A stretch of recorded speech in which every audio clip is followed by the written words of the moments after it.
अमरीकी इंतखाबात में सदारती उम्मीदवार कामला हैरिस का पहला इंटरव्यू। यूक्रेन फिजाइये का F-16 तैयारा गिरकर तबाह, पायलट हलाक। गजा में 3 रोजा पोलियो मुहिम के लिए लड़ाई में वक्फा। वॉइस ऑफ अमेरिका वाशिंगटन से अहम खबरों के साथ मैं हूं आसिम अली राना।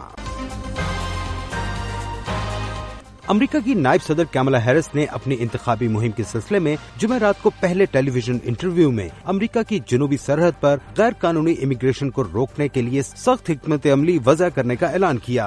CNN को दिए गए पहले इंटरव्यू में कामला हैरिस ने कहा कि वो अमेरिका की जानिब से इसराइल को हथियारों की तरसील नहीं रोकेंगी। कामला हैरिस ने अपने लिबरल पोजीशन से हटने का दिफा किया और इसरार किया कि इनकी इक़्तिदार में कोई तब्दीली नहीं आई है। 5 नवंबर को होने वाले सदारती इंतखाबात में कामला हैरिस डेमोक्रेट्स पार्टी की जानिब से सदारती उम्मीदवार हैं। CNN को दिए गए इंटरव्यू में इनके हमरा नायब सदर के उम्मीदवार टिम वॉल्स भी मौजूद थे।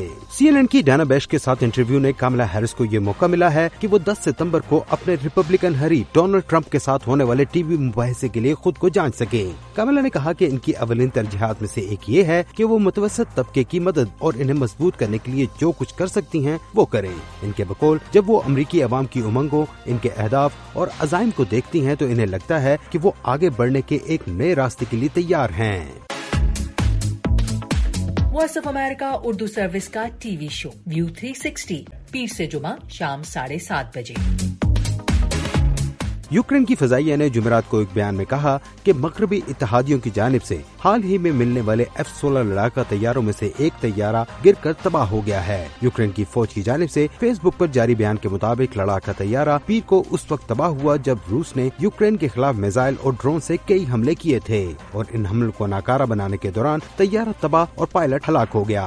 यूक्रेन को रवां बरस जुलाई के आखिर में F-16 तैयारे मिले थे। यूक्रेन की वजारत दिफा F-16 तैयारे को पेश आने वाले वाक़े की तहकीकात कर रही हैं। यूक्रेन की फौज ने इससे कबल एक बयान में बताया था कि रूस ने 74 ड्रोन्स और 3 गाइडेड मिसाइल के जरिए रात के अंधेरे में हमला किया, जिसे एयर डिफेंस ने जवाबी कार्रवाई करते हुए 60 ड्रोन्स को मार गिराया।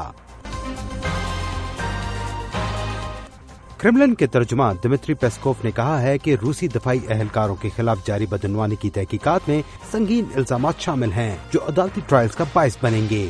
मॉस्को की एक फौजी अदालत ने साबिक नायब वजीर दिफा पावल पोपोव को जुमेरात को साबिक वजीर दिफा सरगेई शोइगो से मुंसलिक एहलकारों की बदनवानी की तहकीकात के दौरान धोखाधड़ी के शुबे में हिरासत में लिया। तर्जमान पेस्कोव का कहना है कि इस मामले में संगीन इल्जामात लगाए जा रहे हैं। उन्होंने सहाफियों को बताया कि ये कानून नाफिज करने वाले इदारों का मुनज़्ज़म काम है। हम मजीद तफसीलात के बारे में बात नहीं कर सकते। तहकीकात मुकम्मल होने के बाद ट्रायल होगा।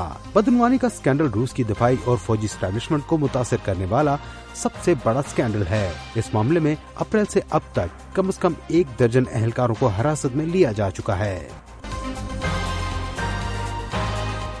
गजा में पोलियो मुहिम के दौरान बच्चों को पोलियो से बचाव के कतरे पिलाने के लिए 12 लाख डोजेस गजा पहुंचा दी गई हैं। आलमी इदारा सेहत के मुताबिक इस सिलसिले में डोजेस के साथ साथ कोल्ड चेन और दीगर सामान भी गजा पहुंचा दिया गया है। इससे कबल इसराइल और हमास ने 1 सितंबर से 3 रोज के लिए लड़ाई में आर्जी वक्फा पर इत्तफाक किया था और इन 3 दिनों में सुबह 6 बजे से दिन 3 बजे तक 6,40,000 बच्चों को पोलियो के कतरे पिलाए जाएंगे। ये वॉइस ऑफ अमेरिका वाशिंगटन है। शुमाली यमन के एक जिले में आने वाले सैलाब से कम 33 अफराद हलाक और 200 से ज्यादा मकानात को नुकसान पहुंचा है। यमन में मानसून सीजन की शदीद बारिशों की वजह से सुबह अल-महूद के जिला मिलान में सैलाब और चट्टानों के गिरने के वाकयात पेश आए। सैलाब में 5 कारें बह गई और कई लोग लापता हो गए। यमन की हलाल अहमद ने जुमेरात को कहा कि 38 अफराद अब भी लापता हैं और एजेंसी इनकी तलाश में मसरूफ है। यमन में जुलाई के वस्त में मानसून का मौसम शुरू होने के बाद से मुल्क भर में 33,000 से ज्यादा खानदान सैलाब से मुतासिर हुए हैं। वॉइस ऑफ अमेरिका वाशिंगटन की उर्दू सर्विस से खबरों का ये बुलेटिन अब खत्म होता है। मैं हूँ आसिम अली राना और एडिटर थी सारा हसन।